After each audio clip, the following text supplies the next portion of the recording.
Baba, Sai Baba, Sai Baba, Sai Baba.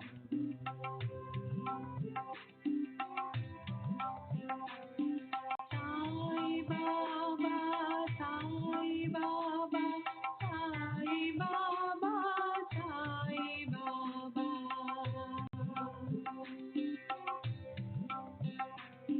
Sai Baba, Sai Baba, Sai Baba, Sai Baba.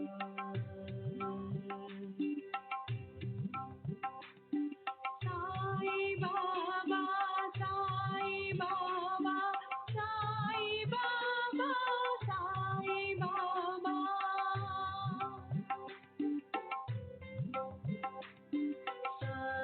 Baba, Sai Baba, Sai Baba, Sai Baba, Sai Baba, Sai Baba, Sai Baba, Sai Baba, Sai Baba, Sai Baba, Sai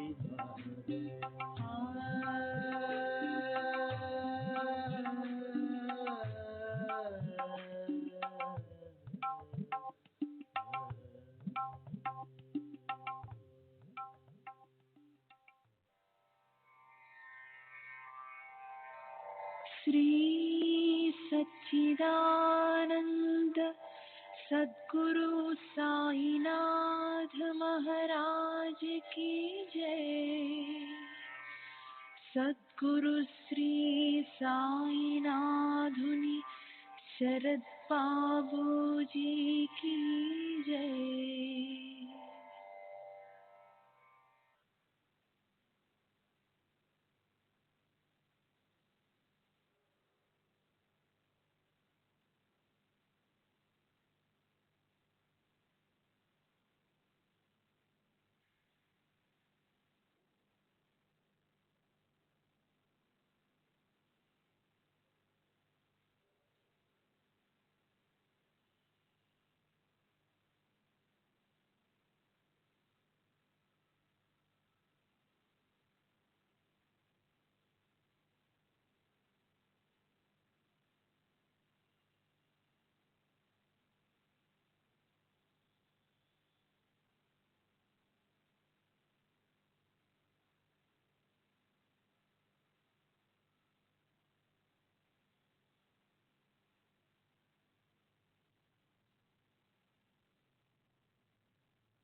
Shri सच्चिदानंद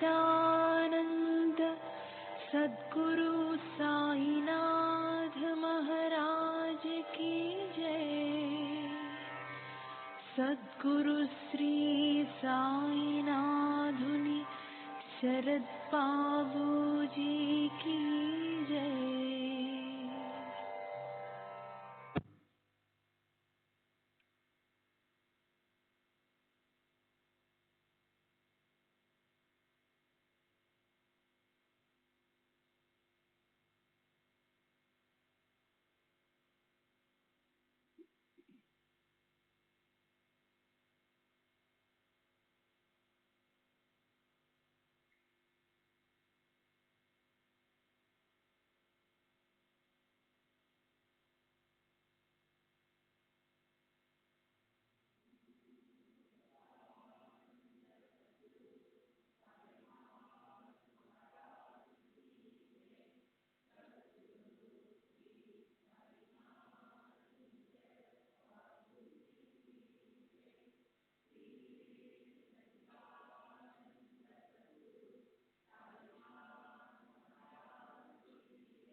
श्री सच्चिदानंद सद्गुरु साईनाथ महाराज की जय।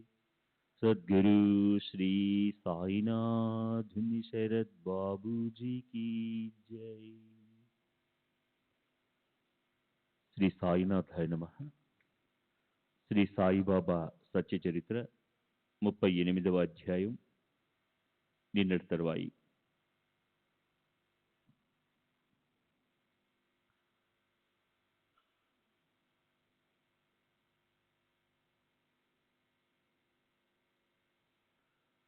గుండెలోంచి పైకొచ్చే ఆవిరి పొగలు భయంకరంగా ఉండేవి.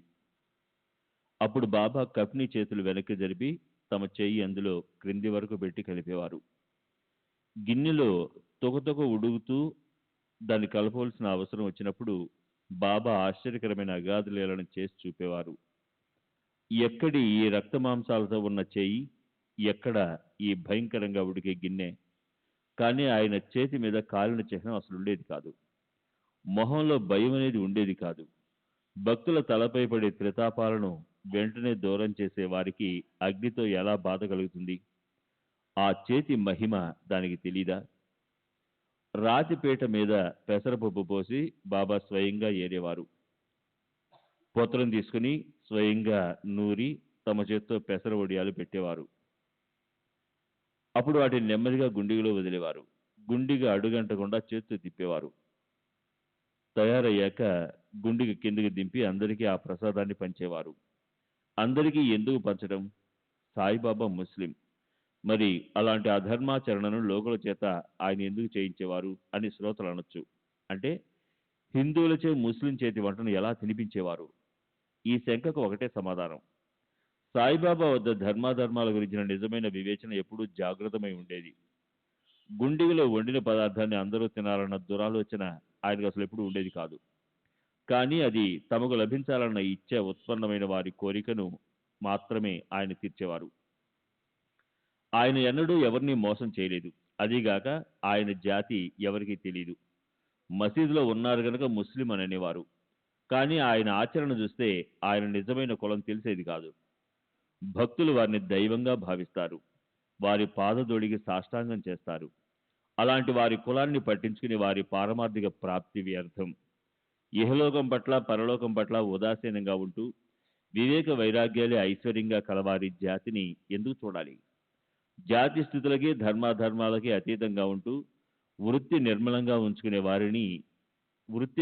ఉంచుకునే వారి జాతిని ఎందుకు చూడాలి? అలా చేసే వారి పారమార్థిక ప్రాప్తి వృధా. అలాంటి ఈ బాబా చరిత్రను నేను నా సుఖం కోసమే కీర్తిస్తున్నాను.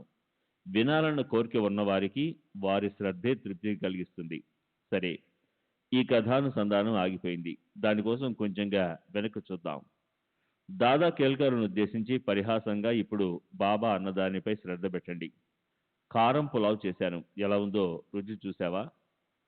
దాదా కేవలం అడిగిన దానికి ఏదో ఒక సమాధానం చెప్పాలని "ఆ, బాగుంది" అన్నాడు. దాదా పురాణే పెద్దవాడు, గొప్ప భక్తుడు, స్నాన సంధ్యలు నియమంగా చేసేవాడు. ఏ పనిలోనైనా యోగ్యాయోగ్యతలను సదా చూస్తుండేవాడు. అతనికి ఇది నచ్చలేదు. అప్పుడు బాబా అతనితో ఇలా అన్నారు: కళ్ళతో సరిగా చూడనైనా లేదు, నాలుగుపై వేసుకుని రుచి చూడలేదు, మరి బాగుందని ఎలా అంటున్నావు? గిన్నె మీద మూత తీసి చూడు, అందులో చేయి పెట్టు అని అతని చేయి పట్టుకుని దాన్ని గిన్నెలో దూర్చి బాబా తర్వాత ఇలా అన్నారు: చెయ్యి తీసేయి, దాన్ని గరిట తీసుకొని వీళ్ళందరి పళ్ళల్లో వడ్డించు, మడిభయం పెట్టుకోకు, ఉట్టి మాటలు మాట్లాడకు. శిష్యులకు మహాత్ములు అన్య జాతుల వారి ఆహారం తిని చెడిపోమని చెప్తారన్న ఆలోచనే అయోగ్యం. మహాత్ములు సదా కృపతో ఎంతగానో నిండిపోయి ఉంటారు. వాళ్ళ ఆచరణ పద్ధతి వాళ్ళకే తెలుస్తుంది. నిజమైన ప్రేమ తరంగం ఉప్పొంగినప్పుడు తల్లి కూడా బిడ్డను గిల్లుతుంది.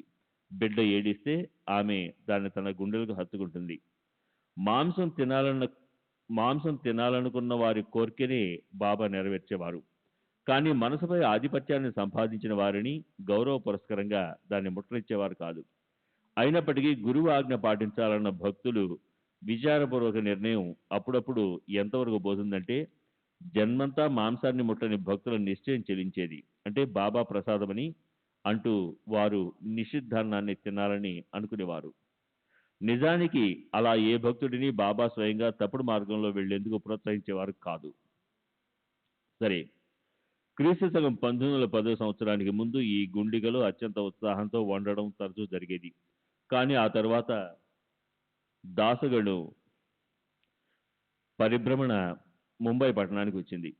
తన హరికథా గర్జనలతో సాయిబాబా ఔన్నత్యాన్ని అతను అందరి మనసుల్లో ముద్రించాడు. అప్పటి నుంచి చిన్న పెద్దలందరికీ బాబా మహిమ తెలిసింది. లెక్కలేనంత మంది షిరిడి రావడం మొదలుపెట్టారు. తర్వాత బాబా ప్రీత్యర్థం పంచోపచార పూజలు, అనేక రకాల నైవేద్యాలు, మధ్యాహ్నం పూట భోజన నైవేద్యాలు రావడం మొదలయ్యాయి. పప్పు, అన్నం, పూరి, హల్వా, పూరీలు, చపాతీలు, పచ్చళ్ళు, కోసింబరి, పంచామృతాలు వేసి చేసిన పాయసం ఇత్యాది నానా రకాలైన భోజన పదార్థాలు అపారంగా వస్తుండేవి. ఎన్నడూ కని విని ఎరుగని విధంగా షిరిడీకి అసంఖ్యాకంగా భక్తులు రావడం మొదలుపెట్టారు. హడావిడిగా సాయిని దర్శించేవారు. సాయికి నైవేద్యం అర్పించేవారు. ఆకలి ఉన్న జనులు ఆకలి సహజంగానే సగం దానితోనే తీరిపోయేది. సాయిబాబాకి ఓ రాజాది రాజుకులాగా సేవలు జరగసాగాయి. ఆయన్ని భక్తులు ఛత్ర చామరాలతో వేచసాగారు. తాళాలు తప్పెట్ల వాద్యాల ఘోషతో భక్తుల రద్దీ పెరిగిపోయింది. ఆయన కీర్తి అన్ని వైపులా వ్యాపించింది. భక్తులు స్తుతి స్తోత్రాలను గానం చేయసాగారు. యాత్రికుల పాలిట షిరిడి పరమ పవిత్రమైన క్షేత్రమైపోయింది. అందువల్ల గుండిగ పని ముగిసింది. నైవేద్యాలు ఎంతగా వచ్చేవంటే వాటిలోంచి ఫకీర్లు మొదలైన వాళ్ళు కడుపు నిండా తిన్నా ఎంతో అన్నం మిగిలిపోయేది. శ్రీ సచ్చిదానంద సద్గురు సాయినాథ్ మహారాజ్ కీ జై.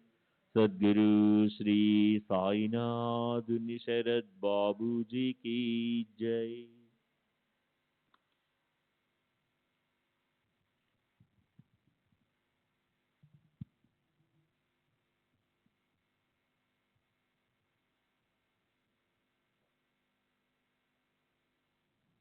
ఇప్పుడు ఇంకో కథ చెప్తాను. అది వింటే శ్రోతల మనసుకి ఆనందం కలుగుతుంది. ఎవరైనా తమ ఉ- ఉపాస్య దైవ- ఉపాస్య దైవాన్ని అవమానిస్తే బాబా మనసుకు నచ్చేది కాదు. ఆయన స్వయంగా ఏ జాతికి చెందినవారు? కొందరు తర్కించి ఆయన్ని బ్రాహ్మణుడు అంటే మరికొందరు ముస్లిం అంటారు. ఆయన నివాసము ఎవరికీ తెలియదు. ఏ జాతిలో ఎప్పుడు జన్మించారో, తల్లిదండ్రులు ఎవరో, ముస్లిమో బ్రాహ్మణులో ఇవేమీ తెలియవు. ఆయన ఒకవేళ ముస్లిమే అయి ఉంటే మసీదులో ఆయన దుని పూజను ఎందుకు నడవనిచ్చేవారు? అక్కడ తులసి కోటను ఎందుకు పెట్టనిచ్చేవారు? అక్కడ గంటలు మ్రోగిస్తుంటే సహించేవారా? మసీదులో శంఖం ఊదనిచ్చేవారా? వాద్యాలతో హరికథలు చెప్పనిచ్చేవారా? తాళాలు తప్పెట్లు మృదంగాలు వాయించనిచ్చేవారా? హరినామాన్ని నడవనిచ్చేవారా? తాము ముస్లిం అయితే మసీదులో కూర్చొని ఆయన తమ నుదట గ్రంథాన్ని పెట్టనిచ్చేవారా? అక్కడ అందరితో కలిసి భోజనం చేసేవారా? ముస్లిం అయితే ఆయన చెవులు కుట్టబడి ఉండేవా? తమ జేబులోని డబ్బు ఖర్చు పెట్టి దేవాలయాలను బాగు చేయించేవారా? స్నానానంతరము పట్టు శాలువాను ధరించేవారా? పైగా ఎవరైనా హిందూ భక్తుడు తమ ఉపాస్య దేవతను క్షణమాత్రం చేసిన ఉపేక్ష కూడా ఆయనకు తీవ్రంగా గుచ్చుకునేది. దీని గురించిన ఒక ఉపదేశం కథ అది వ్రాస్తున్నప్పుడు గుర్తొచ్చింది. దాన్ని వినయంగా చెప్తాను. ప్రశాంత చిత్తంతో శ్రోతల్లో దీన్ని వినండి. ఒకసారి ఏం జరిగిందో చూడండి. బాబా లెండి నుంచి తిరిగి వచ్చి మసీదులో కూర్చున్నారు. అప్పుడు దర్శనానికి భక్తులు వచ్చారు. అందులో బాబాకి ఎంతో ప్రియమైన భక్త శ్రేష్ఠుడు చాందోర్కరు తన తోడల్లుడు బిని వాళ్ళతో కలిసి సాయి దర్శనం ఇచ్చతో వచ్చాడు. వారిద్దరూ సాయినాథునికి నమస్కరించి ఆయనకు ఎదురుగా కూర్చున్నారు. అప్పుడు కుశల ప్రశ్నలు వేస్తూ బాబా అకస్మాత్తుగా కోపించి ఇలా అన్నారు. నాన్న, నీకు ఇలాంటి మరుపు ఎందుకు కలిగింది? నాతో కలిసి జీవిస్తూ నీవిదేనా నేర్చుకుంది? నా సాంగత్యం ఉండి కూడా చివరికి నీకు ఈ గతి ఎందుకు పట్టింది? నీ బుద్ధి అలా ఎలా తిరగబడింది? నాకది చెప్పు. బాబా మాటలు విని నానా తలంచుకొని బాబా కోపానికి కారణమేమై ఉంటుందా అని దాన్ని గురించి ఆలోచిస్తూ ఉండిపోయాడు. కానీ ఏమీ గుర్తుకు రాలేదు. అతని మనసు స్తబ్దమైపోయింది.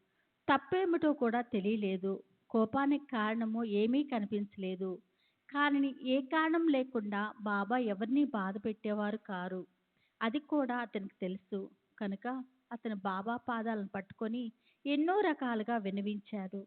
చివరికి నాన్న ఆయన కోపానికి కారణాన్ని దీనంగా అడిగాడు. దానికి బాబా ఇలా అన్నారు. సంవత్సరాల తరబడి నాతో ఇంత సన్నిహితంగా ఉండి కూడా ఇలా ప్రవర్తించడం నీ బుద్ధికి ఏమైంది? కోపర్గాంకి ఎప్పుడొచ్చావు? దారిలో ఏం జరిగింది? మధ్యలో మీరెక్కడ దిగారు? గుర్రబండిని సరాసరి షిరిడీకి ఎందుకు తీసుకొచ్చారు? దారిలో ఏదైనా విశేషం జరిగిందా? అయితే అదంతా నాకు వినిపించు. అది చిన్నదైనా పెద్దదైనా ఎక్కడ ఏం జరిగిందో నాకు చెప్పు అన్న బాబా మాటలు విని నానా మనసుకి తెలిసింది. అతని మోహం వెంటనే ముడుచుకుపోయింది. అతని మొహము వెంటనే ముడుచుకుంది. సిగ్గుతో మాట్లాడలేకపోయాడు. అయినా బాబా ముందు దాపరికం పనికిరాదని మనసులో నిశ్చయంగా అనుకొని జరిగిందంతా మొదటి నుంచి చివరి వరకు పూర్తిగా నానా బాబాకు చెప్పాడు. సాయి వద్ద అబద్ధం నడవదు. అబద్ధాలతో బాబా ప్రాప్తించరు. అబద్ధాలతో మానవులకి అధోగతి పడుతుంది. అబద్ధాలతో చివరికి వాళ్ళు నరకానికి పోతారు. గురువుని మోసగించటం అనేది మహాపాపం. ఆ పాపానికి క్షమ లేదా ప్రాయశ్చిత్తం అనేది ఉండదు. అది తెలుసుకొని నాన్న జరిగిందంతా ఏదీ దాచకుండా పూర్తిగా బాబాకు తెలిపాడు. అతను ఇలా అన్నాడు: ఈరోజు బండి మాట్లాడుకునేటప్పుడు కేవలం షిరిడీకే మాట్లాడుకున్నాం. అందువల్ల గోదావరి నదీ తీరంలో ఉన్న దత్తమూర్తి దర్శనం బినీవాలేకి కాలేదు. బినీవాలే దత్తభక్తుడు. దారిలో దత్త మందిరం తగిలినప్పుడు దత్త దర్శనం కోసం బండి నుంచి క్రిందికి దిగాలని అతనికి అనిపించింది. కానీ నేను హడావుల్లో ఉన్నాను కనుక నేనే అతన్ని వారించాను. షిరిడీ నుంచి తిరిగి వెళ్ళేటప్పుడు దర్శనం చేసుకుందామని హడావుడిగా షిరిడీకి వెళ్ళటం ఆలస్యమైపోతుందని నేనే అతన్ని ఆపేసి దత్తుణ్ణి కలవటంలో అశ్రద్ధ చేశాను. తర్వాత గోదావరిలో స్నానం చేశాక నా కాల్లో పెద్ద ముళ్ళు గుచ్చుకొని ఎంతో బాధ కలిగింది. ఎంతో కష్టంతో దాన్ని లాగేశాను. అప్పుడు బాబా ఎంతో సూచనాప్రాయంగా ఏం ఉపదేశించారంటే, అలాంటి హడావుడి మంచిది కాదు. అదృష్టం దర్శనాన్ని అనాదరం చేసినందువల్ల కేవలం ముల్లే గుచ్చుకుంది. దత్తుళ్లాంటి పూజ్య దైవము సహజంగా మార్గంలో ఉన్నప్పుడు ఆయన దర్శనం చేసుకోపోవటం దురదృష్టకరం. అలాంటి వారికి నేనెలా లభిస్తాను? ఈ సందర్భం గురించి నానాసాహెబ్ కూతురు మైనతాయి కువళేకర్ అనే అమ్మాయి కీర్తిశేషులు పరమపూజ్యులు నరసింహస్వామి ఎదుట 1936లో చెప్పిన వృత్తాంతంలో ఇంకొక విశేషం చెప్పింది. ఇది మా పిన్ని అంటే భర్త బాలాసాహెబ్ బినేవాలే దత్తభక్తుడు. క్రీస్తు శకము 1899 లేదా 1900లో సాయిబాబా దర్శనానికి వెళ్ళినప్పుడు అతనికి సాయిబాబాపై విశ్వాసం లేదు. నా తండ్రి ఆర్థించడం వల్లే అతను షిరిడీ వెళ్ళాడు. కానీ సాయిబాబాను చూడగానే అతనికి ఆయన స్థానంలో సాక్షాత్తు త్రిమూర్తి దత్తాత్రేయ స్వామి కనిపించారు. అప్పటి నుంచి శ్రీ సచ్చిదానంద సద్గురు సాయినాథ్ మహారాజ్ కీ జై. సద్గురు శ్రీ సాయినాథుని శరత్ బాబూజీకి జై. అతనికి సాయిబాబా అంటే కేవలం దత్త స్వామి అన్న నిశ్చయం కలిగింది. ఆ తర్వాత చనిపోయే వరకు అతను సాయి భక్తుడిగానే ఉండిపోయాడు. సరే, ఈ సందర్భంతో సాయిబాబా దత్త అవతారాలన్న సాయిబాబా హారతిలోని 4వ చరణానికి బలం చేకూరింది. కలియుగి అవతార సగుణ బ్రహ్మ సచార అవతీర్ణ జల్ లాసే స్వామి దత్త దిగంబర. సరే, ఇప్పుడు గుండిగా కథను ముందుకు నడిపిద్దాం. ఈ మసీదులో సాయిబాబాతో పాటు చేసే మధ్యాహ్న భోజనంలోని పవిత్రత, సాయికి భక్తులపై ఉన్న ప్రేమ ఎంతటివి.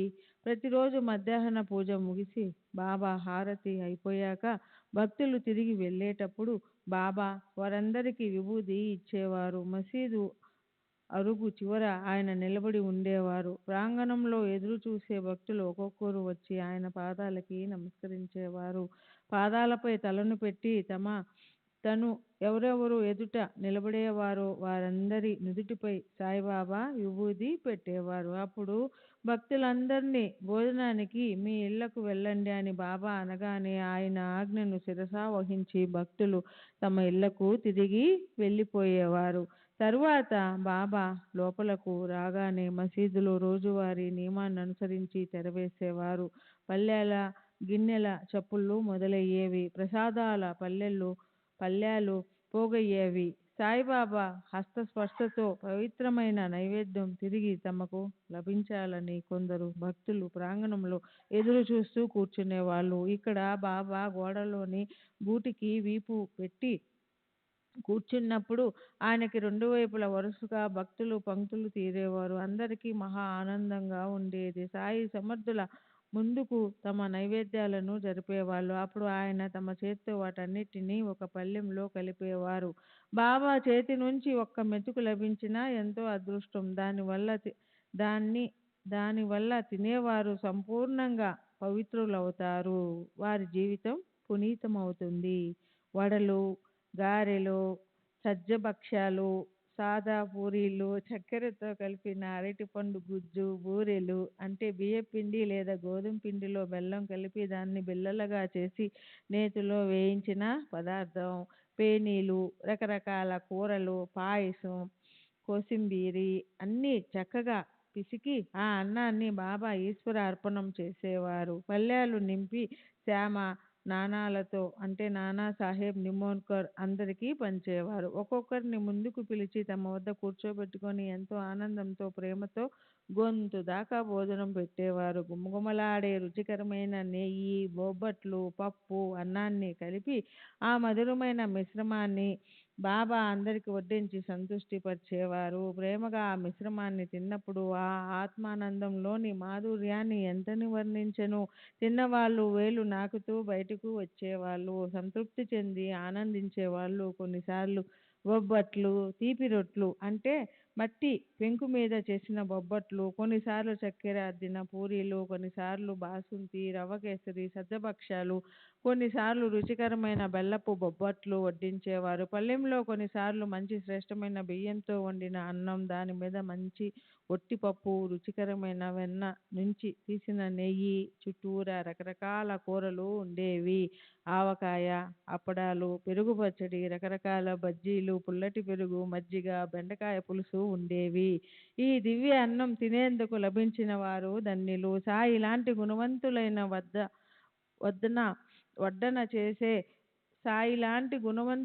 వడ్డన చేసే వారుండే చోటి భోజనం గురించి ఏం వర్ణించగలం. అక్కడ భక్తులు గొంతు వరకు తినేవారు, సంతృప్తిగా త్రేపేవారు. ముద్ద ముద్దకి తృప్తిని, సంతోషాన్ని, పుష్టిని ఇచ్చి ఆకలిని తీర్చే మధురమైన ఉత్తమ పవిత్ర ఆహారం అది. ముద్ద ముద్దకి సాయి నామాన్ని ఉచ్చరిస్తూ ఆ అన్నాన్ని భక్తులు ఆహుతిగా ఇచ్చేవారు. పళ్ళెం కొంచెం కూడా ఖాళీగా ఉండేది కాదు. పైనుంచి అదే పనిగా వడ్డిస్తూనే ఉండేవారు. ఎవరికి ఏ ఏ వంటకాలు ఇష్టమో అవన్నీ ప్రేమగా వడ్డించేవారు. చాలా మందికి మామిడి పండు రసం అంటే ఇష్టం ఉండేది. అప్పుడు వారిని బ్రతిమిలాడి అది వడ్డించేవారు. అలా భక్తులకి అన్నం వడ్డించమని బాబా ప్రతిరోజు నానా సాహెబ్ నిమోన్కర్ని లేదా మాధవరావు దేశపాండేని ఆజ్ఞాపించేవారు. వారిద్దరికీ అదే నియమం. నైవేద్యం వడ్డించడమే వారి పని. దానికోసం గొప్ప ప్రేమతో వారు ఎంతగానో కష్టపడేవారు కూడా. శ్రీ సచ్చిదానంద సద్గురు సాయినాథ్ మహారాజ్ की जय. सद्गुरु श्री साईनाथुनि शरद बाबूजी की जय. శ్రీ సచ్చిదానంద సద్గురు సాయినాథ్ మహారాజ్ కి సద్గురు శ్రీ సాయినాథుని శరత్ బాబూజీ కి జై. రుచికరమైన జీలకర్ర లాంటి సన్న బియ్యం పన్నం మల్లె మొగ్గల్లా ఉండేది. దాని మీద పసుపచ్చని పప్పు. అప్పుడు అందరికీ నెయ్యి వడ్డించేవారు. అది వడ్డించేటప్పుడు గుమగుమల పరిమళము గులాబించేది. భోజనము పచ్చళ్ళతో సహా నోరు ఇరుస్తూ ఉండేది. ఉడక్కుండగానే లేదా రుచిగానో అసలు ఉండేది కాదు. జనులు మసాలా తినేవారు. ఆ ఆత్మానందపు సమాధి అనే సేమియా, ప్రేమ భక్తి అనే వడియాలు, బియ్యం పిండితో చేసే సేమియా లాంటి సన్నని పదార్థము శాంతి సుఖాలను స్వనుభావం లేకపోతే భుజించటానికి అక్కడికి ఎవరొస్తారు? ఎక్కడ హరియే అన్నము అవుతాడో, హరియే భోక్తో అంటే తినేవారు అవుతాడు. హరియే ఆ మధురిమను రుచి చూసేవాడవుతాడు. అక్కడ అన్నము వడ్డించేవాడు ధన్యుడు. అక్కడ అన్నము తినేవారు ఆ దాతలు కూడా ధన్యులు. సరే, ఆ మధురిమకు మూలం ఒక గురువు పట్ల ప్రబలమైన నిష్ఠ. చక్కెర లేదా బెల్లపు మధురిమ కాదు, శ్రీవారి పట్ల దృఢమైన పునాదుల్లో ఉన్న శ్రద్ధే మధురంగా ఉంటుంది. అలా అక్కడ నిత్య కళ్యాణం పచ్చతోరణంలా ఉండేది. పాయసము, హల్వా, మిగతా పదార్థాలన్నీ కలిపిన మిశ్రమం చాలా బావుండేది. పళ్ళెం ముందు కూర్చున్నప్పుడు కొంచెం కూడా కాదు వద్దు అని అనటం జరిగేది కాదు. వండిన రకరకాల అన్నం తిని కడుపు నిండక పెరుగన్నం లేకపోతే తినేవారి మనసుకి సంతోషం అనిపించదు. అది లేకపోతే తినేవారు కనీసము మజ్జిగ అయినా కోరతారు. ఒకసారి స్వచ్ఛమైన మజ్జిగ గ్లాసుని గురు మహారాజ్ స్వయంగా తమ చేత్తో నింపి ప్రేమతో నాకు త్రాగటానికి ఇచ్చారు. దాన్ని నేను నోటు ముందు పెట్టుకోగానే ఆ స్వచ్ఛమైన తెల్లటి మజ్జిగ చూసి మనసుకు సుఖ సుఖ సుఖ సంతుష్టి, ఆత్మానే సృష్టి లభించింది. శ్రీ సచ్చిదానంద సద్గురు సాయినాథ్ మహారాజుకి జై. సద్గురు శ్రీ సాయినాథుని శరత్ బాబు.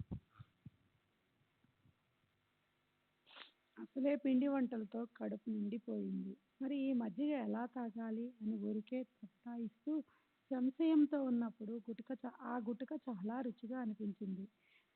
నేనలా సందేహిస్తుండటం చూసి బాబా ఎంతో వాత్సల్యంతో ఇలా అన్నారు, దాన్నంతా తాగేసేయ్.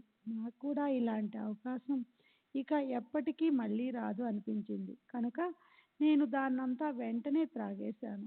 సరే, తరువాత ఆ అనుభవమే కలిగింది. ఆ తరువాత 2 నెలలకి బాబా తమ అవతారాన్ని చాలించారు. నిజంగానే ఆయన నిర్యాణం చెందారు. ఇప్పుడు ఆ మజ్జిగ దాహం తగ్గాలంటే సాయి కదా అనే అమృతం త్రాగటం తప్ప మరో మార్గం లేదు. అదే మనకు ఆధారం. హేమాద్బంతు సాయినాథుని శరణు వచ్చాడు. తరువాత ఆయన దేన్ని గుర్తు చేస్తారో ఆ కథనే వర్ణిస్తాను. శ్రోతలు తమ శ్రద్ధను దీనిపై పెట్టాలి. సర్వలకు శుభమస్తు. ఈ ప్రకారంగా సత్పురుషులు సజ్జనుల ప్రేరణ కలిగించి భక్త హేమత్ పంత్ రచించిన శ్రీ సాయి సమర్థుల సత్య చరిత్రలో గుండిగ వర్ణనం అనే పేరు గల 38వ అధ్యాయం ముగిసింది. శ్రీ సద్గురు సాయినాథార్పణమస్తు. శుభం భవతు. 38వ అధ్యాయ పరిపూర్ణ వివరణ. ఈ అధ్యాయంలో ముఖ్యమైన బోధ అన్నదానం గురించి. అంటే గర్భదరిద్రులకు భోజనం పెట్టడమే ఉంది. పుణ్యాలలోకెల్లా పుణ్యం అన్నదానం. ఆచార ధర్మాల్లోకెల్లా ప్రధానమైనది, అగ్రగణ్యమైనది అన్నదానం. అందుకే బాబా దాన్ని స్వయంగా ఆచరణలో పెట్టి లోకంలో ఒక ఆదర్శం నెలకొల్పారు. అయితే ఈ రోజుల్లో ఇదివరకు రోజుల్లాగా అన్నదానం ఎలా చేయాలి అన్న ప్రశ్న తలెత్తుతుంది. ఖాళీ స్థలం లభించటం, వంటకాలు తయారు చేయటం, యోగ్యమైన భోక్తలను ప్రోగు చేయటం ముఖ్యంగా పెద్ద నగరాలలో మహా కష్టం. మందిరాలలో లేదా తీర్థక్షేత్రాలలో భోజనం వడ్డించటం లేదా పలహారాలు చేసే ప్రయత్నం చేద్దామంటే అప్పుడు బికారుల అరుపులు, ఒకళ్ళ నుంచి ఒకళ్ళు లాక్కోవటాలు, కొట్లాటలు ఎంతగా పెరుగుతాయంటే మన మనస్సులో క్రోధం లేదా తిరస్కారం ఉత్పన్నమై పుణ్యం మాట ఎలా ఉన్నా పాపం మాత్రం వచ్చి నెత్తిన పడుతుంది. ఏదో ఒక సంస్థకు అన్నదానం కోసం విరాళాలు ఇద్దామంటే అది సరిగ్గా ఎంతవరకు వినియోగం అవుతుంది అన్న సంశయం కలుగుతుంది. అదీ కాక అన్నదానం చేయటంలో బాబా బోధ ఏమిటంటే దాన్ని స్వయంగా వండి అది తినేవారికి గొప్ప ప్రేమతోనూ ఆదర సత్కారాలతోనూ సమక్షంలో పెట్టవలసి ఉంది. చేతి కింద అంత ఉత్సాహవంతులైన భక్తులున్నప్పుడు బాబా అన్నం వండే శ్రమ స్వయంగా తీసుకునేవారు. అయితే ఈనాటి పరిస్థితిలో నా అభిప్రాయం ప్రకారం అత్యంత సులభమైన అన్నదానం అంటే ఏదైనా ఒకరోజు అంధులు, వికలురు లేదా అనాథ ఆశ్రమంలో అన్నమో లేదో మిఠాయో తీసుకెళ్ళి స్వయంగా పంచటం. అవి తిని సంతృష్టి చెందిన వ్యక్తుల ముఖాల్లో తొంగి చూసే ఆనందాన్ని చూడటమే. ఈ అధ్యాయంలో అన్నదానానికి సంబంధించిన మరో బోధ అతిథుల గురించి ఉంది. వేళాపాలా లేకుండా వచ్చే అతిథులను అన్నదానంతో సంతృప్తి పరచాలి గృహస్థులు. ఇది మాత్రం ఈ రోజుల్లో కూడా ఆచరించటం సాధ్యమే. గడపలో ఎవరైనా ఎప్పుడైనా రాని వారిని అనాదరం చెయ్యకూడదు. ఇది బాగా గుర్తుంచుకోవాలి. వస్త్రాలు, గిన్నెలు లేదా డబ్బు దానం చేసేటప్పుడు పాత్రతను చూడవలసి ఉంటుంది. అయితే భోజనం, పలహారం ఇవ్వటానికి వీటి గురించి అసలు ఆలోచించకూడదు. ఎందుకంటే అతిథికి అన్నం పెట్టకుండా వెనక్కి పంపించేవారు తప్పకుండా దుర్గతిని ఆహ్వానించినట్లే. అలాంటి సూచనే 19వ అధ్యాయంలో లభిస్తుంది. ఏ విధమైన అనుబంధము లేకుండా ఎవరు ఎక్కడికి పోరు. మానవులు ఏమిటి, పశుపక్షాదులు వేటిని కూడా తరిమివేయకూడదు. ఎవరికి తెలుసు, బాబా స్వయంగా ఆ రూపంలో వచ్చారేమో, తరువాత పశ్చాత్తాప పడవలసి అవసరం రాకూడదు. అందుకని పోయే వారిని ఆదరించాలి. దాహం కొని ఉన్న వారికి నీరు, ఆకలితో ఉన్న వారికి రొట్టె, వస్త్రాలు లేని వారికి వస్త్రాలు, కూర్చోవటానికి స్థలం ఇస్తే శ్రీహరి సంతుష్టుడవుతాడు. అన్నానికి సంబంధించిన ఇక్కడ మరో బోధ ప్రసాదం గురించి. గురువు స్వయంగా శిష్యునికి ఏదైనా ప్రసాదం తినటానికి ఇస్తే శిష్యుడు అది తినటానికి యోగ్యమైనదా లేదా అయోగ్యమైనదా అని ఆలోచించకుండా ఆదరపూర్వకంగా దాన్ని వెంటనే నోట్లో వేసుకోవాలి. శ్రీ సచిదానంద సద్గురు సాయినాథ్ మహారాజ్ కీ జై. సాయినాథుని శరత్ బాబూజీ కీ జై.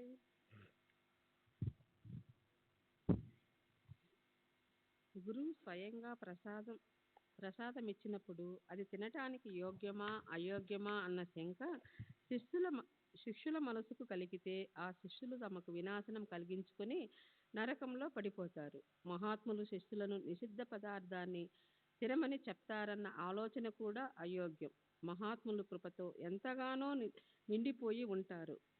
వారి ఆచరణ పద్ధతి వారికే తెలుస్తుంది. నాకనిపిస్తుంది ఇదే న్యాయం దేవుడి ప్రసాదానికి కూడా ఆపాదించవలసి ఉంది.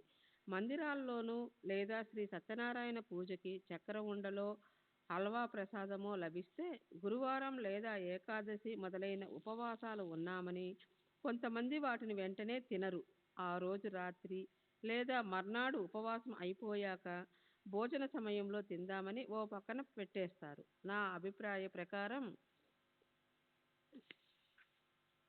తినాలి తినకూడదు అనే వికల్పం యోగ్యం కాదు. అలా వ్యవహరించేవారు ఆ దేవతను అనాధారం చేసినట్లే.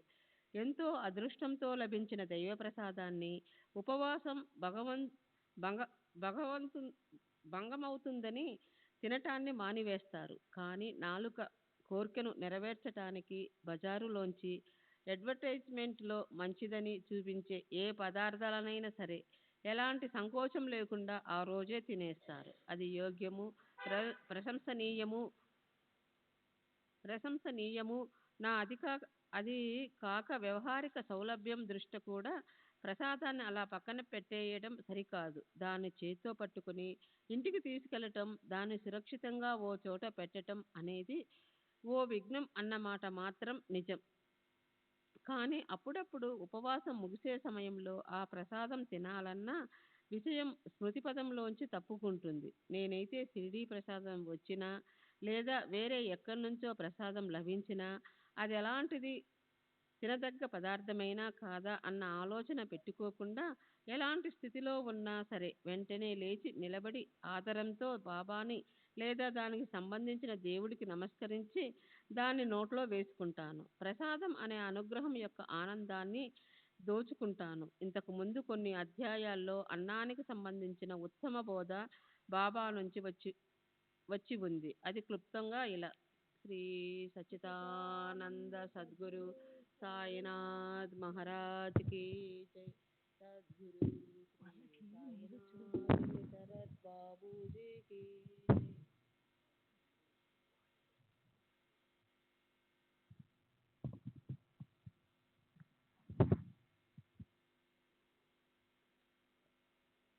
శ్రీ సచ్చిదానంద సద్గురు సాయినాథ్ మహారాజ్ కి జై.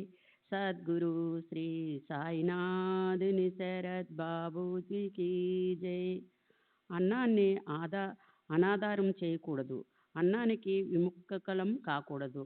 వడ్డించిన పళ్ళాన్నే నెట్టివేయకూడదు. 57 ఓవి 32 అధ్యాయము ఏదైనా పని మీద బయలుదేరేటప్పుడు భోజన సమయం అయి ఉంటే ఉపవాసంతో బయలుదేరకూడదు.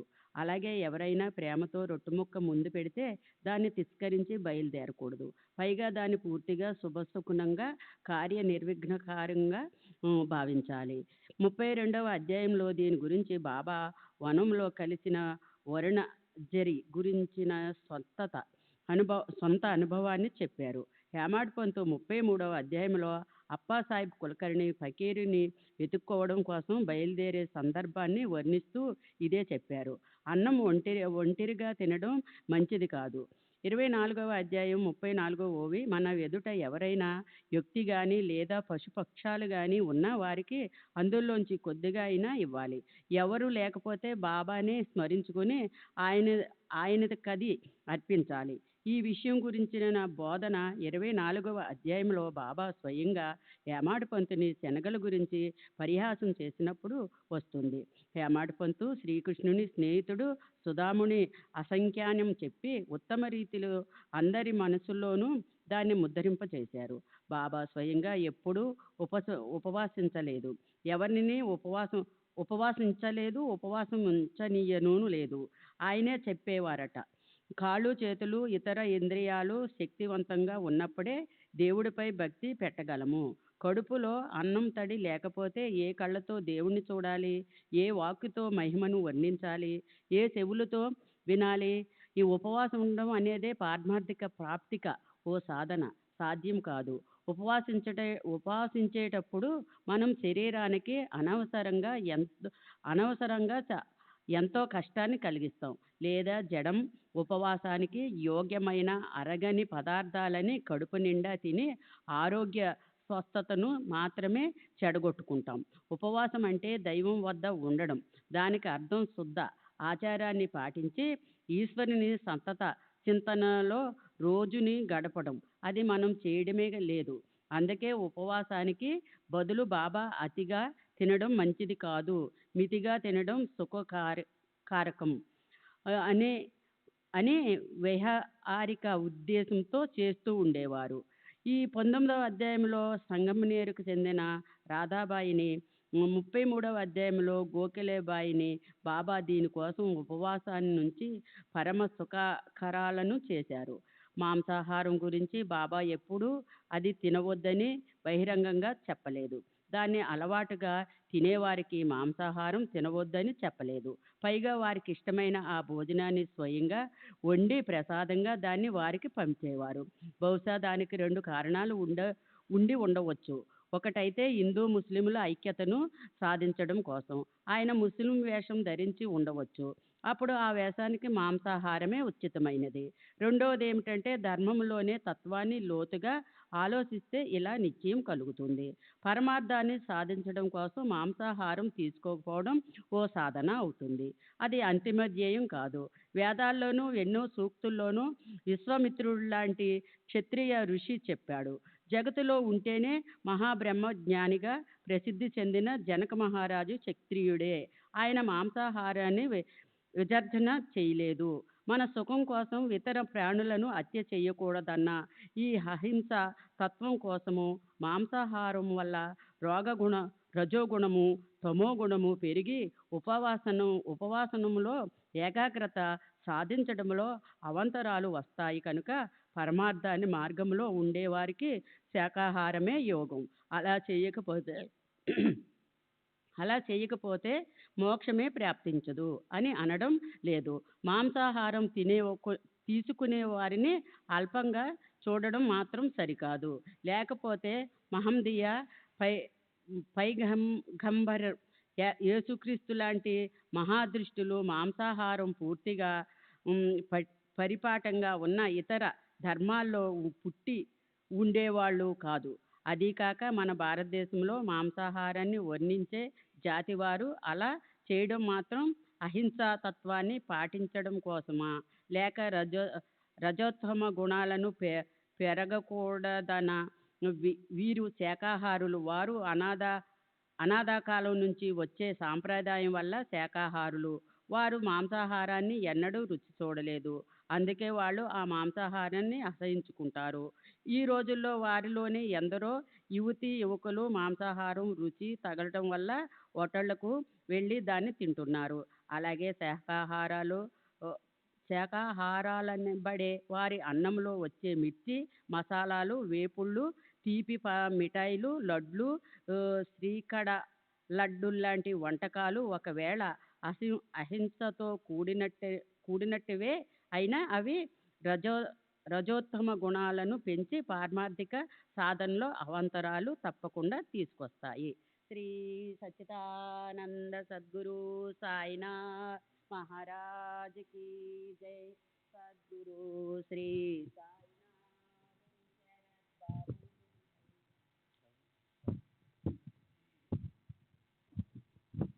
నిజానికి ఆధ్యాత్మిక ప్రగతి కలుగుతుంటే అప్పుడు మాంసాహారం మీద, పిండి వంటల మీద మోహం తనంత తానే తగ్గిపోతుంది. తర్వాత శాశ్వతంగా నశించిపోతుంది. కేవలం మెడలో తులసి మాల వేసుకుంటేనో, మాంసాన్ని, చేపలను, గుడ్లను వదిలివేస్తేనో, లేదా పరంపరంగా తమ కులంలో అది అంగీకారం కాదని దాన్ని తినకపోవడం పారమార్థికానికి శ్రేష్టత్వం కలుగజేసేది కాదు. ఇక్కడ మాంసాహారాన్ని వదిలినా కానీ ఆ పదార్థం కనిపించగానే నోటి వెంట నీళ్లూరుతాయి. లేదా శాకాహారం అంటూ ఇతర వంటకాలను ఇష్టం వచ్చినట్టు తినటం, లేదా వ్యాపారంలో ఇతర వ్యక్తుల కుతు కుతు కుతుకలను నరకటం, లేదా పశుపక్షులను తరిమేసి కర్రలతో కొట్టడం జరిగితే మరి ఆ శాకాహారం వ్యర్థమే కదా. బాబాకి కూడా బహుశా అదే ఆలోచన ఉండి ఉండాలి. కనుకే ఆయన ఏ హిందూకి మాంసాహారాన్ని వదలమని ఉపదేశించలేదు. అప్పుడప్పుడు గమ్మత్తుగా పైన ఈ అధ్యాయంలో వర్ణించినట్లు దాదా కేల్కర్ లాంటి ఆచార విచార సంపన్నుడైన బ్రాహ్మణుని ఏకాదశి రోజున బజార్ నుంచి మాంసం తెమ్మని బాబా చెప్పారు. లేదా పరీక్షించి చూడటానికి 23వ అధ్యాయంలో వర్ణించినట్లు కాకాసాహెబ్ దీక్షిత్ లాంటి సచ్చీలుడైన బ్రాహ్మణ శిష్యునికి మేకను చంపమని ఆజ్ఞాపించారు. కానీ ఆ కార్యం మొదలుపెట్టే ముందే బాబా దాన్ని ఆపేశారు కూడా. అలాగే తమ ధర్మంలో లేదా జాతిలో కేవలం శాకాహారమే అలవాటున్న వారిని బాబా మాంసాహారం తినమని ఎన్నడూ ప్రోత్సహించలేదు. నిజానికి తమ భక్తుల్ని మాంసాహారం నుంచి విడిపించడానికి బాబాకి వేరే యుక్తి ఉంది. అయినా పదే పదే ఉపదేశం చేసేది ఏమిటంటే ప్రతి ఒక్క ప్రాణి మాతృల్లో ఆయన స్వయంగా ఉన్నారు. ఒక్కోసారి నేను కుక్కగా, ఒక్కొక్కసారి నేను పందిగా, ఒక్కొక్కసారి నేను ఆవుగా, ఒక్కోసారి పిల్లిగా, ఒక్కోసారి చీమగా, ఒక్కోసారి ఈగగా, జలాచరంగా ఆయా రూపాల్లో జగత్తులో తిరుగుతూ ఉంటాను. అన్ని ప్రాణుల్లో నన్ను చూసేవారే నాకు ప్రీతిప్రాతులు. అది గుర్తుంచుకోండి. భేదబుద్ధిని వదిలి నా పట్ల భక్తి చేస్తూ పోండి. అలాంటి దృష్టి భావన దృఢమయ్యాక హత్య చేసి మాంసం తినాలని ఎవరికి అనిపిస్తుంది? మాంసాహారం తమంత తాము మానుకోరా? మాంసాహారం గురించి ఏం చెప్పుకున్నామో ఉల్లిపాయకు కూడా అదే వర్తిస్తుంది. బాబా స్వయంగా ఉల్లిపాయను రొట్టెతో తినేవారు. కానీ ఇతరులు దాన్ని తిరస్కరించడం లేదా దుర్గంధం మూలంగా దాన్ని తినకపోవడం ఆయనకు నచ్చేది కాదు. దాదా కేల్కర్, దాసగను, కుషాబావ్ మొదలైన భక్తులను ఉల్లిపాయ విషయంలో పరిహసించేవారు కూడా. అలాగే ఒక యోగాభ్యాసికి తాము ఉల్లిపాయను రొట్టెతో తినడం చూపించి తమ అద్భుతమైన యోగ సామర్థ్యంతో అతన్ని ఆశ్చర్యపరిచారు. బాబా లోకులకు చెప్పదలుచుకున్నది ఏమిటంటే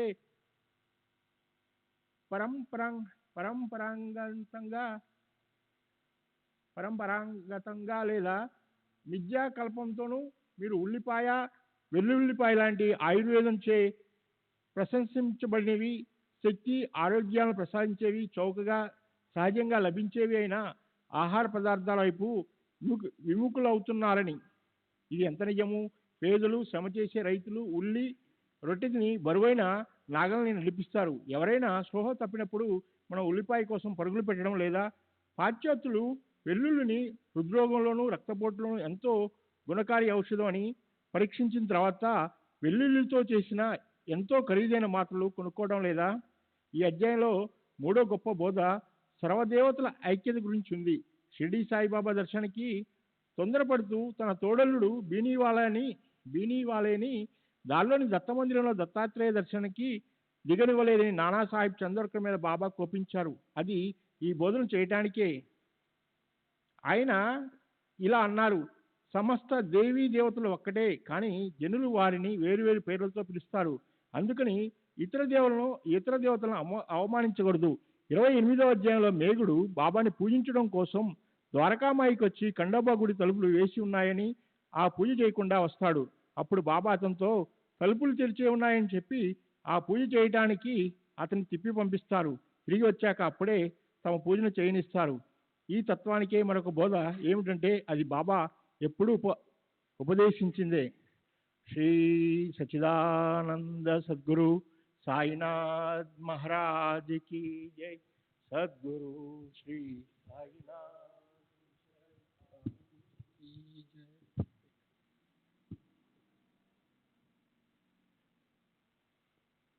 రాముడు రహీము ఒకరే, వీరిలో కొంచెం కూడా తేడా లేదు.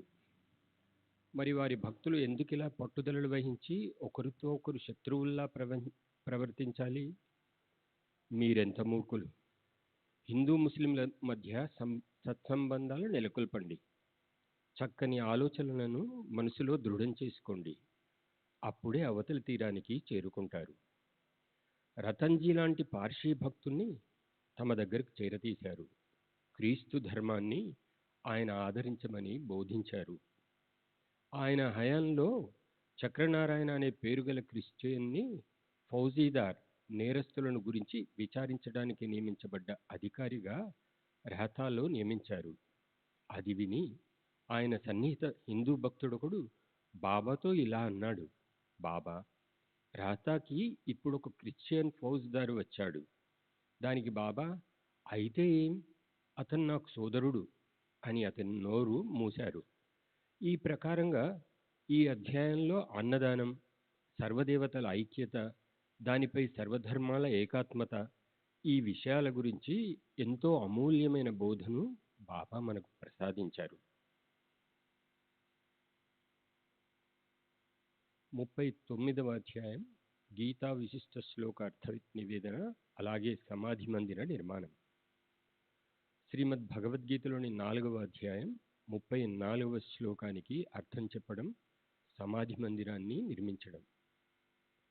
శ్రీ గణేశన్కి నమస్కారం, శ్రీ సరస్వతీదేవికి నమస్కారం, శ్రీ గురు మహారాజ్కి నమస్కారం, శ్రీ కులదేవతకి నమస్కారం, శ్రీ సీతా శ్రీరామచంద్రులకి నమస్కారం, శ్రీ సద్గురు సాయినాథునికి నమస్కారం. షిరిడీ ధన్యం. మహోన్నత పుణ్యరాశి, పరమ పవిత్రులు అయిన శ్రీ సాయి నిర్వాణం వరకు ఉన్న ఆ ద్వారకామాయి భువనం ధన్యం. షిరిడివాసులు ధన్యులు.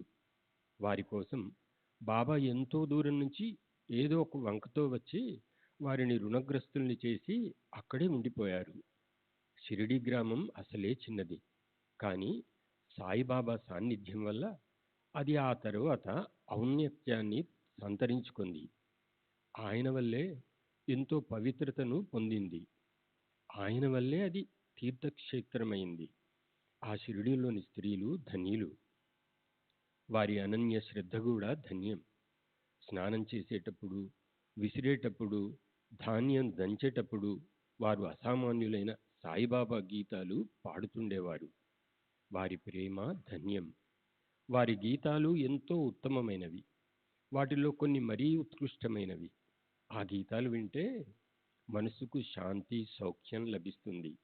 కనుక మనసుకి విశ్రాంతినిచ్చే ఆ గీతాలని నేను శ్రోతల జిజ్ఞాసను తృప్తిపరచడానికి సరి అయిన సమయంలో కథా సందర్భాన్ని బట్టి ఇస్తాను. నిజాం సంస్థానానికి వెళ్లే దారిలో ఉన్న ఓ మామిడి చెట్టు కింద శ్రీ సాయిబాబా ప్రకటమైనారు. ధూప్ఖేడాలోని పెళ్లి ఊరేగింపుతో పాటు షిరిడీకి హఠాత్తుగా వచ్చారు. ఈ ఖేడాలో ఉండే పుణ్యాత్ముడైన చాంద్ పాటిల్ అనే పేరుగల వ్యక్తికి ఈ నిధి దొరికింది. అతని వల్లే ఇతరులకి ఈయన దర్శనం కలిగింది.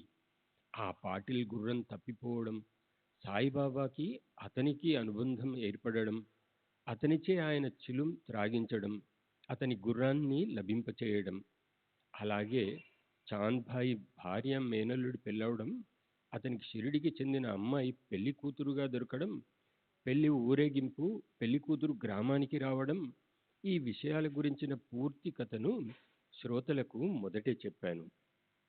ఇప్పుడిది సందర్భానుసారం గుర్తొచ్చినప్పటికీ మళ్ళీ చెప్పనవసరం లేదు. చాంద్ పాటిల్ కేవలం నిమిత్తమాత్రుడు. భక్తులను ఉద్ధరించాలన్న ఆసక్తితో బాబా అవతరించి షిరిడీకొచ్చారు. సాయిబాబానే లేకపోతే జడత్వంతో, మౌఢ్యంతో, హీనంగా దీనంగా బ్రతుకు ఈడుస్తూ వ్రత తపస్సులనే సంస్కారం లేని సాధారణ మానవులు అమాయకులు అయిన లోకులను ఎవరుద్ధరిస్తారు? 18 ఏళ్ల వయసు నుంచి సాయిబాబాకి ఒంటరిగా ఏకాంతంలో ఉండే అలవాటు.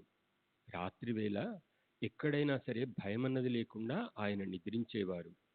సర్వత్రా ఈశ్వరుడే వ్యాపించి ఉన్నాడన్న భావనతో ఉండేవారాయన. అంతకు మునుపు గోతులతో నిండి ఉన్న గ్రామస్తులు చెత్తాచెదారం వేసే ఆ చోట్లో పగలంతా ఎక్కడెక్కడో తిరిగి తిరిగి రాత్రి వచ్చి పడుకునేవారు. అలా ఎన్నో సంవత్సరాలు గడిచిపోయాయి. గోతికి మంచి కాలం వచ్చింది. ఆ గొయ్యి చుట్టూరా దీన దయామృతమూర్తి సాయిబాబాకి ఒక గొప్ప భవనం నిర్మించబడింది. ఆ గోతిలోనే ఆయన దేహం విశ్రాంతి తీసుకుంది. అదే ఆయన శాశ్వత నివాస స్థానమైంది. సమాధి నిర్మించబడింది. శరణన్న వారిని ప్రేమించే శ్రీ సాయి సమర్థులు దాటడం కష్టమైన ఇలాంటి సంసార సాగరాన్ని దాటిపోవడానికి తన చరిత్ర అనే ఈ నౌకను భక్తుల శ్రేయస్సు కోసం నిర్మించారు. ఈ సంసార సాగరాన్ని దాటడం చాలా కష్టం. తన భక్తులు అయితే అంధులు, అవిటి వాళ్ళు దీన్ని ఎలా దాటగలరు అని బాబాకి వారి పట్ల కారుణ్య వెల్లువ పరవళ్ళు తొక్కుతూ దూకింది. సంసార సాగరాన్ని దాటడం అనేది అందరికీ అవసరమే. అందుకు అంతఃకరణ శుద్ధంగా ఉండాలి. చిత్తశుద్ధే భవాన్ని తరించడానికి ముఖ్యమైన సాధన. దానికోసం ఈశ్వరుని పట్ల ఉండే భక్తియే పునాది. గురుకథను వినడం లాంటి గొప్ప భక్తి మరొకటి లేదు. అది వినడం వల్ల గురు చరణాలపై ప్రేమ పారవశ్యం కలుగుతుంది. బుద్ధి స్ఫటికంలా శుద్ధంగా నిర్మలంగా ఉంటుంది. ఆ తర్వాత పారమార్థికం సాధించబడుతుంది. సాయిబాబా కథలు అసంఖ్యాకం. వాటినన్నింటినీ చెప్పుకుంటూ పోతే పెద్ద గ్రంథమవుతుంది. అలా అని క్లుప్తంగా చెప్దామనుకున్నా కట్టలు తెంచుకు వచ్చే ఆ వ్యాప్తిని ఆపలేం. శ్రోతలకు వినాలన్న ఉత్సాహం పెరుగుతున్న కొద్దీ వక్తకి దాన్ని వర్ణించాలన్న కోరిక పెరుగుతుంది. మనం పరస్పరం చెప్పటం, వినటం అనే కోరికను తీర్చుకోవాలి. అప్పుడే మనం మన శ్రేయస్సుని సాధిస్తాం. ఇక్కడ సాయిబాబా అనే నావికుడున్నాడు. చెదరని శ్రద్ధతో వినడమే మనలను తీసుకెళ్ళగల సాధనం. కథాశ్రవణంలో శ్రద్ధ, ఆదరం ఉంటే, నావపై విశ్వాసం ఉంటే అప్పుడు అవతల తీరానికి చేరుకోవడానికి సమయం పట్టదు. గడచిన అధ్యాయంలో గుండిగను సంక్షిప్తంగా వర్ణించుకున్నాం. ఒక భక్తుడికి దత్తభక్తిని దృఢం చేయడం, భక్తులచే ప్రసాదం తినిపించి వారిని సంతుష్టిపరచడం, వీటి నిరూపణ కూడా అయ్యింది. ప్రతి అధ్యాయాన్ని ముగించేటప్పుడు రాబోయే అధ్యాయంలోని విషయాన్ని సూచించే పద్ధతి ఇప్పటి వరకు జరుగుతూ వస్తోంది. అది అందరికీ తెలుసు. కానీ గడిచిన అధ్యాయం ముగించేటప్పుడు రాబోయే కథలు గుర్తుకు రాలేదు. సాయిబాబా గుర్తుకు తెప్పించే విషయాన్నే వర్ణిస్తూ పోతాను అని నేను స్పష్టంగా చెప్పాను. అదేవిధంగా సాయిబాబా కృపతో ఇప్పుడు నాకేం గుర్తొస్తుందో దానినే శ్రోతలకి చెప్తాను. శ్రీ సచ్చిదానంద సద్గురు సాయినాథ్ మహారాజ్ కీ జై. సద్గురు శ్రీ సాయినాథుని శరణ్.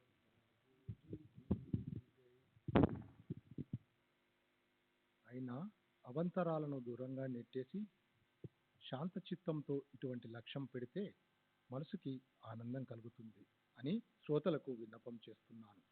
ఓసారి బాబా పట్ల ఉత్తమ భక్తిభావం ఉన్న చాందోర్కర్ మసీదులో కూర్చొని బాబా పాదాలు నొక్కుతున్నాడు. నోటితో నెమ్మదిగా గీతా శ్లోకాలు గొనుక్కుంటున్నాడు. భగవద్గీతలోని 4వ అధ్యాయానికి చెందిన శ్లోకాలు ఉచ్చరిస్తూ చేత్తో బాబా పాదాలు నొక్కుతున్నాడు. అప్పుడు ఏం అద్భుతం జరిగిందో చూడండి. భూత భవిష్యత్ అద్భు భూత భవిష్యత్ వర్తమానాలను తన కనుసన్నల్లో ఉంచుకున్న సాయి సమర్థులకు మనసుకి నానాకి గీతార్థాన్ని చెప్పాలి అనిపించింది. జ్ఞానము, కర్మ, సన్యాసము, బ్రహ్మార్పణము గురించి వివరించే ఈ 4వ అధ్యాయము కంఠస్థము చేసిన నానా దాన్ని అస్పష్టంగా గొనగటం బాబా అతన్ని ప్రశ్నించడానికి కారణమైంది. సర్వకర్మ సర్వకర్మాఖిలం పార్థజ్ఞానే పరసమప్యతే. ఓ అర్జున, సమస్త కర్మలకు చివరి జ్ఞానమే ఉంటుంది. ఈ 33వ శ్లోకం అయిపోయాక తద్విద్ది ప్రాణీపాతేనా అనే 34వ శ్లోకం నడుస్తుంది. ఈ 34వ శ్లోకం దగ్గరే నానా పఠనానికి విశ్రాంతి లభించింది. అప్పుడే బాబా మనసుకి ప్రశ్నించి ఉపదేశించాలని అనిపించింది. బాబా ఇలా అన్నారు, నానా, ఏమిట్రా గొనుగుతున్నావు? నెమ్మదిగా అంటున్నావెందుకు? స్పష్టంగా అను. నువ్వు నోట్లో గొనుక్కుంటున్న దాన్ని నాకు వినిపించు. బాబా చెప్పు అనగానే అజ్ఞాని ప్రమాణంగా తీసుకొని నానా ఈ శ్లోకాన్ని 4 చరణాలతో సహా చదివాడు. గీతా శ్లోకం అనుష్ట ఛందస్సులో రచించబడింది. దానిలోని ప్రతి 8 అక్షరాలకు ఓ చరణం చొప్పున 4 చరణాలు అంటే భాగాలుంటాయి. బాబా అప్పుడు దాని అర్థాన్ని స్పష్టం చేసి చెప్పమన్నారు. నానా అత్యంత నమ్రతతో చేతులు జోడించి ఉప్పొంగే ఆనందం ఆకాశపు టంచులు తాకుతుండగా మధుర శబ్దాలతో సమాధానం చెప్పాడు. భగవంతుని మనోగతాన్ని స్పష్టం చేశాడు.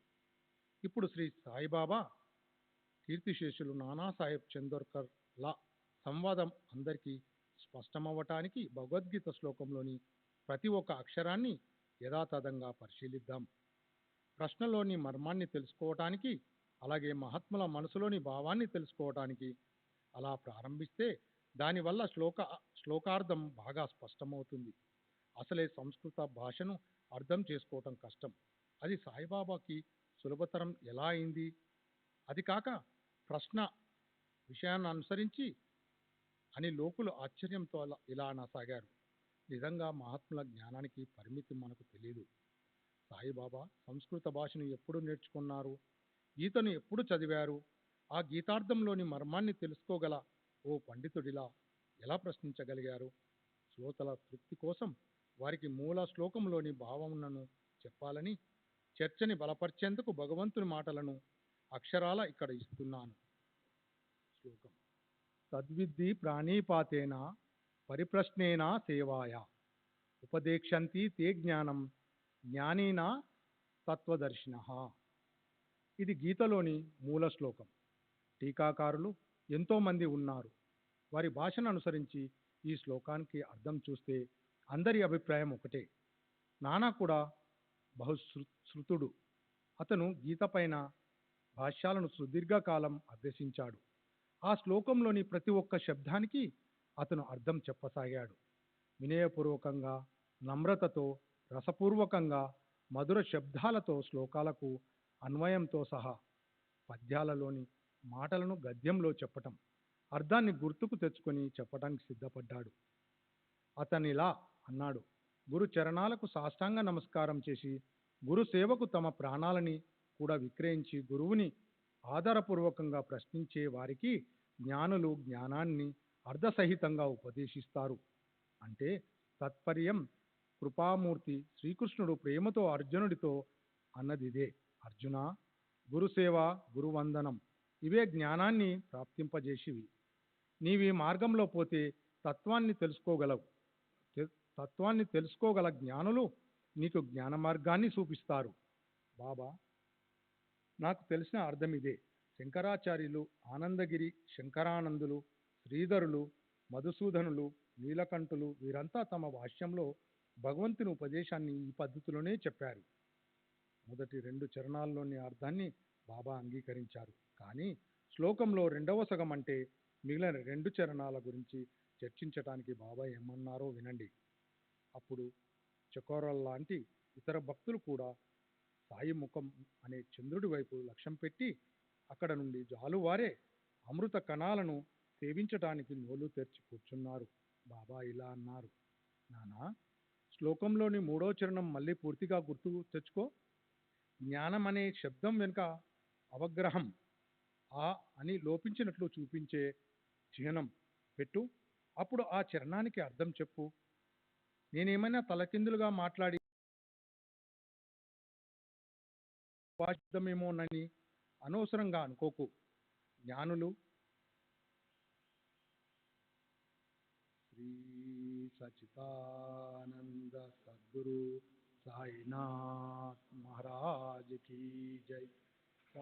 सद्गुरु श्री साईनाथ मुनि शरद बाबू जी की जय.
श्री सच्चिदानंद सद्गुरु साईनाथ महाराज की जय.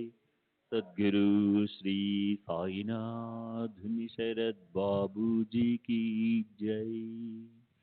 साई रहम नजर करना, बच्चों का पालन करना. साई रहम नजर करना, बच्चों का पालन करना. जाना तुमने जगत पसारा, सब ही झूठ जमाना.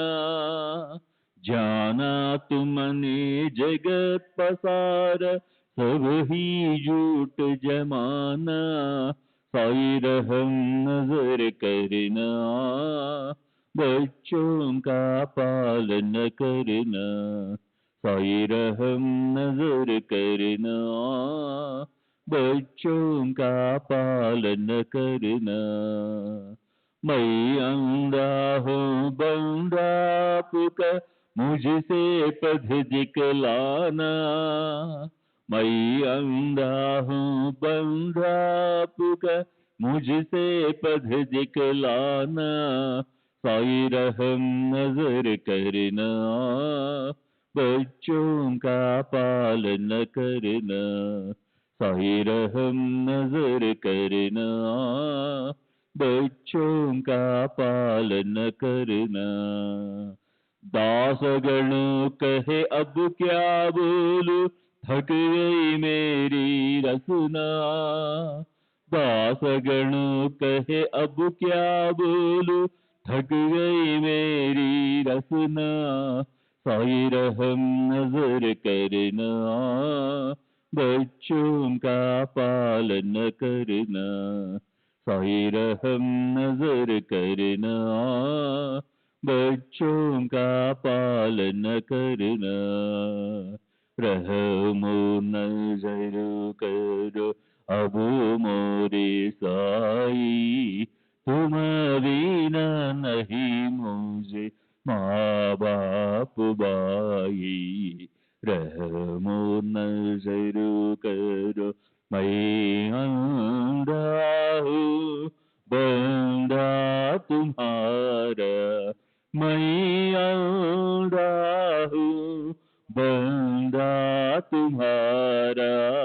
मैं ना जानू, मैं ना जानू, मैं ना जानू अल्लाह इलाही। रहमो नजर करो, रहमो नजर करो अब मोरे साई, तुम बिना नहीं मुझे माँ बाप बाई।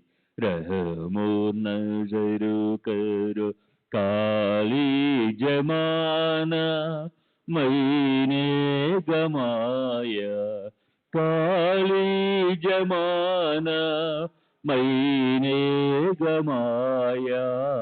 साथी आखिर का, साथी आखिर का, साथी आखिर का तुम बिना कोई। रहमो नजर करो, रहमो नजर करो अब मोरे साई, तुम बिना नहीं मुझे माँ बाप बाई। रहमो नजर करो अपने मस्जिद का झाड़ू गणो है, अपने मस्जिद का झाड़ू गणो है। मालिक हमारे, मालिक हमारे, मालिक हमारे तुम बाबा साई। रहमो नजर करो, रहमो नजर करो अब मोरे साई, तुम बिना नहीं मुझे माँ बाप बाई। रहमो नजर करो। श्री सच्चिदानंद सद्गुरु साईनाथ महाराज की जय। सद्गुरु श्री साईनाथ शरद बाबू जी की जय।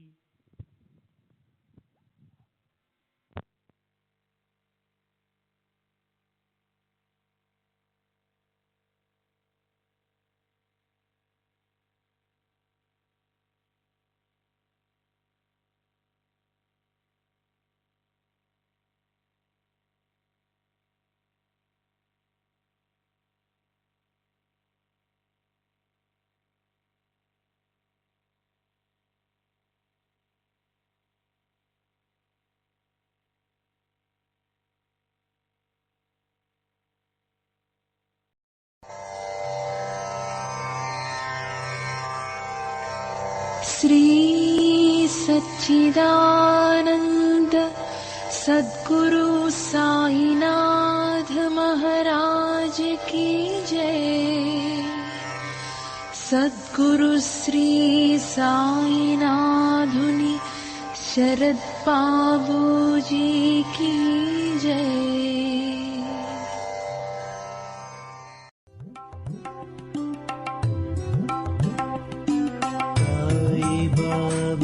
Sai Baba, Sai Baba,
Sai